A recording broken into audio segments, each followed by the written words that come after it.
Uncle. నేను ఇప్పుడు BS nursing final year చదువుతున్నాను. అయితే సార్ మామూలుగా నన్ను బాగా ఇబ్బంది పెడుతున్నారు. నేను ఇదివరకు హాస్టల్లో చదువుకునేదాన్ని.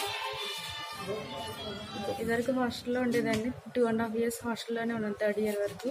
తర్వాత సార్ బాగా ఇబ్బంది పెడుతున్నారని చెప్పి నేను డే స్కాలర్గా వెళ్ళిపోయాను హాస్టల్. అప్పటి నుంచి బాగా టార్చర్ చేస్తున్నారు సార్. నువ్వే గ్యాంగ్ లీడర్, నువ్వే అన్నింటికి కారణం, నువ్వే అలా ఇలా అని బాగా ఇబ్బంది పెడుతున్నాను. తర్వాత నేను ఇంకా 3rd year సబ్జెక్ట్ కూడా ఆపిచ్చేసాను. ఇప్పుడు నేను పాస్ అవడానికి లేదు, 4th year ఎగ్జామ్స్ రాయడానికి కూడా లేదు. నేననే కాదు, చాలా మంది ఇలా ఇబ్బంది పడుతున్నారు, కానీ ఎవరు పేరెంట్స్ చెప్పుకోలేదు. ఇంకా నేను పేరెంట్స్ కంప్లైంట్. ఇబ్బంది పెట్టమంటే ఏ రకంగా ఇబ్బంది పెడతారమ్మా? అంటే వేరేగా మాట్లాడుతున్నారు. ఇంకా ఇంకా ఇంకా అదే ఆయన ఇష్టమైనట్టుగా మాట్లాడతారు. ఒకసారి తాగినప్పుడు కూడా వాళ్ళు పిలిచి మాట్లాడడం అలాంటివి జరుగుతాయి. తాగటం అంటే ఇక్కడ తాగుతారా? ఇక్కడ ఈవినింగ్ 6-7 నుంచి ఆయన ఇష్టమైనంత సేపు తాగి అప్పుడు వెళ్తారు ఇంటి. ఎవరెవరు కూర్చుంటారు ఇక్కడ తాగటానికి? ఆయన ఒక్కడే కూర్చుంటాడు. ఎప్పుడైనా ఎవరైనా ఫ్రెండ్స్ వస్తారు. ఆయన పేరమ్మా? సార్ పేరు రమేష్. రమేష్ ఏంటి ఆయన హోదా ఏంటి?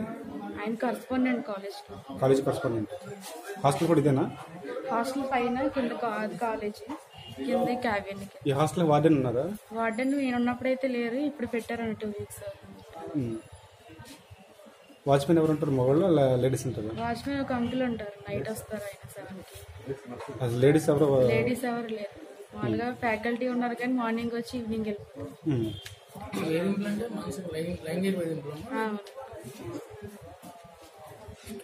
ఇప్పుడు ఎవరైతే బాధితురాలు ఉన్నారో మణిరత్నానికి బంధువునండి. నేను గత 3 నెలల నుంచి తను ఇబ్బంది పడుతుంది. ఈ బిఎస్సీ నర్సింగ్లో ఉన్న సిస్టమ్ ఏంటంటే ఎన్టీఆర్ యూనివర్సిటీలో 3 సంవత్సరాలు చదివిన తర్వాత 3 సంవత్సరాల్లో ఏది కూడా బ్యాక్లాగ్ లేకుండా అన్ని పాస్ అవ్వాలి.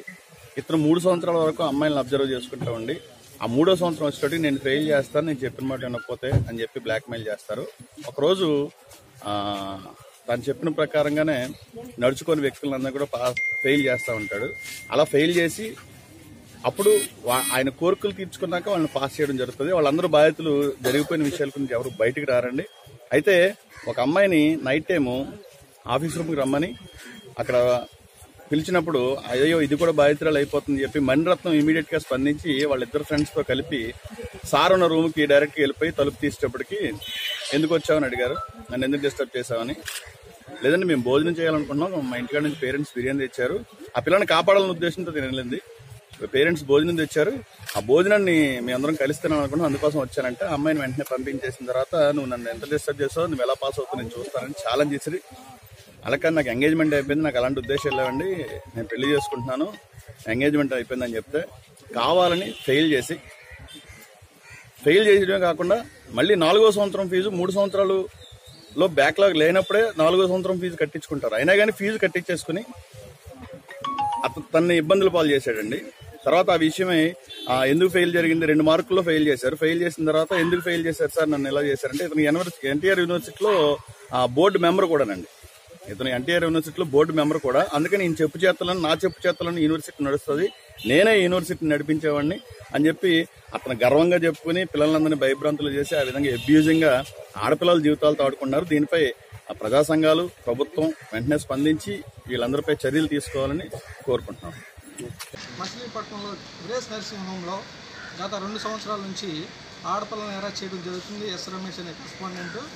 మరి గత కాలంలో నుంచి కంప్లైంట్లు వస్తున్నాయి అతని మీద, కానీ ఎవరై ముందుకొచ్చి ఎస్పీ గారిని కానీ డిఎస్పీ గారిని కానీ ఆశ్రయించలేదు.